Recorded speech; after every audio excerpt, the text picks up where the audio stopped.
जैसा कि आपको पता होगा ईवी की पॉलिसीज चंडीगढ़ एडमिनिस्ट्रेशन ने लॉन्च की है कि कुछ दिनों के बाद ईवी की रजिस्ट्रेशन जो पेट्रोल की जो रजिस्ट्रेशन है वो बंद हो जाएगी और सिर्फ ईवी ही बिकेगा। बट पहले भी एडमिनिस्ट्रेशन ने किया था, आज के ये आपका फरवरी में रजिस्ट्रेशन बंद की थी पेट्रोल की। बट उसके बाद भी ईवी को प्रमोट करने के बाद भी जो डाटा और फिगर जो शो कर रहा है मार्केट के अंदर, उसमें कोई ज़्यादा चेंजेस नहीं आया।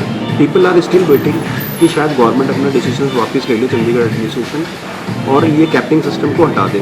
ना भी हटाए तो कुछ परसेंटेज कुछ इन्हांस की जाए। और सबसे बड़ी बात है, आज की डेट में जो कस्टमर बायर है, सपोज मैंने भी कोई टू व्हीलर लेना होगा तो मैं भी पेट्रोल वाला व्हीकल लूँगा।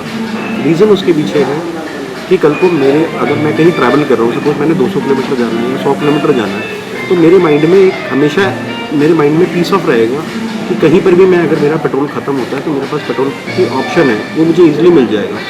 चार्जिंग में क्या है कि अगर आप ट्रैवल कर रहे हैं और इमीडिएटली बैटरी डिस्चार्ज हो जाती है, तो आपके पास ऐसा कोई प्रोविज़न होना चाहिए गवर्नमेंट की तरफ से, जैसे कि पेट्रोल पंप्स अवेलेबल हैं, इसी तरीके से चार्जिंग स्टेशन होने चाहिए। आज के समय में क्या दिक्कत आई? आज के समय में सबसे बड़ी दिक्कत ये है कि अगर आप देखो अनसर्टेंट है, टू व्हीलर कौन यूज़ करता है? एक मिडिल क्लास इंडिविजुअल यूज़ करता है जो 10 से 15 हज़ार रुपये कमाता है। उसके पास पहली बात तो लाइट की सबसे बड़ी प्रॉब्लम होती है। रूरल एरियाज़ में वो रहते हैं या middle class low middle income में जो कस्टमर रहते हैं, उनको चार्जिंग की सबसे बड़ी दिक्कत होती है। क्यों? क्योंकि वो सपोज़ करो फॉर एग्जांपल कोई फर्स्ट फ्लोर पे रहता है, सेकंड फ्लोर पे रहता है, थर्ड फ्लोर पे रहता है, वो चार्जिंग कैसे करेगा? एक्सटेंशन केबल लेगा, नीचे वाले उसको चार्ज करने नहीं देंगे। कल को कोई इमरजेंसी पड़ जाती है, वो हॉस्पिटल जाना पड़ता है, कहीं भी जाना पड़ता है किसी काम के लिए, एक स्कूटर एक बार चार्ज करने के बाद 100 किलोमीटर चलेगा। कंपनी क्लेम कर रही है, लेकिन एक्चुअल पोजीशन में कई बार उसके बैटरी ऑन रहेगी, उसका इग्निशन ऑन रहेगा, उससे ऑटोमेटिकली बैटरी डिस्चार्ज हो जाती है। कस्टमर्स को नहीं पता होता, अभी अवेयरनेस नहीं है लोगों के बीच में। मैं तो ये चाहूँगा कि एडमिनिस्ट्रेशन पहले लोगों के बीच में अवेयरनेस को चलाए, एक अवेयरनेस कैंपेन चलाए कि ईवी वर्सेस पेट्रोल का डिफरेंस क्या है और एडवांटेजेस क्या हैं।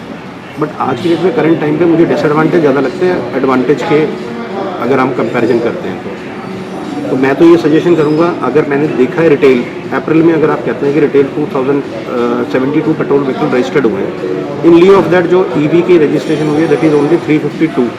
आप इससे इमेजिन लगा सकते हैं कि अगर कस्टमर, अगर गवर्नमेंट अगर इसको कैपिंग भी लगा दे, फिर भी ईवी की रिटेल बढ़नी चाहिए। एडमिनिस्ट्रेशन ने इतना सब कुछ करने के बाद भी, रजिस्ट्रेशन बंद करने के बाद भी ईवी की सेल हाइक होनी चाहिए थी, बट वो नहीं हुई।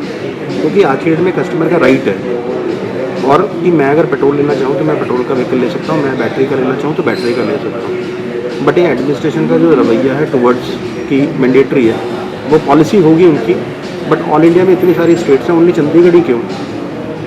डीलर एसोसिएशन जो होते हैं वो भी इसी चीज़ का वो कर रहे हैं। ठीक है, अगर ये इम्प्लीमेंटेशन होना चाहिए, that is implementation for all India, not in Chandigarh. Chandigarh के डीलर क्या करेंगे, वहाँ के एम्प्लॉइज़ क्या करेंगे? अगर ये रजिस्ट्रेशन बंद हो जाती है, यहाँ के जो एम्प्लॉइज़ जो पेट्रोल डीलरशिप्स पे काम कर रहे हैं, उनका फ्यूचर क्या होगा? उनके बिजनेसेस जिन्होंने इतने साल से काम कर रहे हैं, या ये बिज़नेस के थ्रू हमने एडमिनिस्ट्रेशन को जो पैसे कमा के दिए, उनके लिए कोई ऑप्शन तो होनी चाहिए ना। Just for the sake of इतना कह देना कि कल से पेट्रोल की रजिस्ट्रेशन बंद हो जाएगी, मेरे ख्याल में ये एक नॉर्मल कस्टमर के लिए और जो एजेंसी मालिक हैं और जो वहाँ के एम्प्लॉइज़ हैं, उनके लिए ये फिजिबल नहीं है।